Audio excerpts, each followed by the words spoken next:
जय श्री कृष्ण। राजस्थान का लोकप्रिय त्योहार गणगौर होली के दूसरे दिन से चैत्र शुक्ल पक्ष की तृतीया तिथि तक 16 दिन तक धूमधाम से मनाया जाता है। आइए सुनते हैं गणगौर व्रत की कहानी। एक बार भगवान शंकर पार्वती जी और नारद जी के साथ पृथ्वी पर घूमने आए और एक गांव में पहुंचे। उस दिन चैत्र शुक्ल की तीज तिथि थी। जैसे ही गांव वालों को भगवान के आने की सूचना मिली तो कुछ धनवान स्त्रियां श्रृंगार करने लगी और कुछ आवभगत के लिए तरह तरह के भोजन बनाने में व्यस्त हुए। कुछ गरीब परिवार की महिलाएं जैसी थी वैसी ही थाली में हल्दी, चावल और जल आदि लेकर आ गई और शिव पार्वती की भक्ति भाव से पूजा करने लगी। माता पार्वती उनकी पूजा से प्रसन्न हुई, उन सब के ऊपर सुहाग रूपी हल्दी छिड़क दी। इस प्रकार वे माता पार्वती का आशीर्वाद व मंगल कामनाएं पाकर अपने अपने घर चली गयी। कुछ देर बाद अमीर औरतें भी 16 श्रृंगार कर 56 भोग सोने के थाल में सजाकर आ गईं। तब भगवान शंकर ने पार्वती जी को कहा कि सारा आशीर्वाद तो तुमने पहले ही उन स्त्रियों को दे दिया, अब इनको क्या दोगी? पार्वती जी ने कहा, उन्हें ऊपरी पदार्थों से निर्मित रस दिया है और इनको मैं अपनी अंगुली चीरकर रक्त सुहाग रस दूंगी।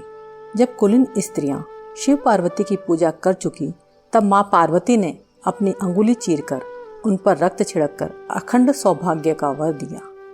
इसके बाद पार्वती जी ने शिव जी से कहा, मैं नदी में नहाकर आती हूँ। माँ पार्वती ने नदी के किनारे जाकर बालू से शिवलिंग बनाया और आराधना करने लगी।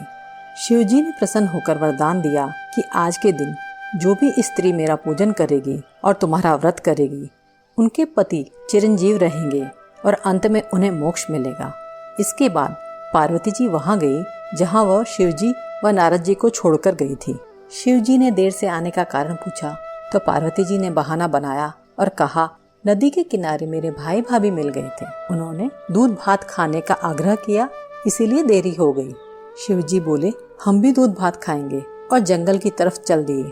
पार्वती जी ने सोचा पोल खुल जाएगी और वह प्रार्थना करते हुए धीरे धीरे पीछे पीछे चल दी। जंगल में पहुंचने पर देखा सुंदर माया का महल बना हुआ था। उसमें पार्वती जी के भाई और भाभी विद्यमान थे। भाई भाभी ने उन सबका स्वागत सत्कार किया और आवभगत की और वहां रुकने का आग्रह किया। तीनों ने आतिथ्य स्वीकार किया। 3 दिन वहां रुके, फिर वहां से रवाना हो गए। तीनों चलते चलते काफी दूर तक आ गए। शाम होने पर शिवजी पार्वती जी से बोले कि मैं अपनी माला तो तुम्हारे मायके ही भूल आया हूँ। पार्वती जी ने कहा, मैं लेकर आती हूँ और माला लेने जाने लगी। शिवजी बोले, इस वक्त तुम्हारा जाना ठीक नहीं है। उन्होंने नारद जी को माला लेने भेज दिया। नारद जी वहाँ पहुँचे तो देखा कि कुछ नहीं था। महल का तो नामो निशान भी नहीं था। अंधेरे में जंगली जानवर घूम रहे थे। अंधकार पूर्ण वातावरण डरावना लग रहा था। यह देखकर नारद जी आश्चर्य में पड़ गए।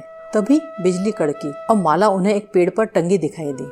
माला लेकर नारद जी तुरंत वहाँ से दौड़ते हुए शिव जी के पास पहुँचे और शिव जी को वहाँ का वर्णन सुनाया। सुनकर शिव जी हंसने लगे। उन्होंने नारद जी को बताया कि पार्वती जी अपनी पार्थिव पूजा की बात गुप्त रखना चाहती थी, इसीलिए झूठा बहाना बनाया और फिर असत्य को सत्य करने के लिए उन्होंने अपनी पति धर्म की शक्ति से माया महल रचा।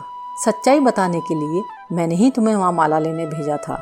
यह जानकर नारद जी माँ पार्वती की पतिव्रता शक्ति से बहुत प्रभावित हुए। उन्होंने माँ पार्वती की बहुत प्रशंसा की और पूजा करने की बात छिपाने को भी सही ठहराया, क्योंकि पूजा पाठ गुप्त रूप से पर्दे में रहकर ही करने चाहिए। उन्होंने खुश होकर कहा कि जो स्त्रियां इस दिन गुप्त रूप से पूजन कार्य करेंगी उनकी सब मनोकामना पूर्ण होंगी और उनका सुहाग अमर रहेगा।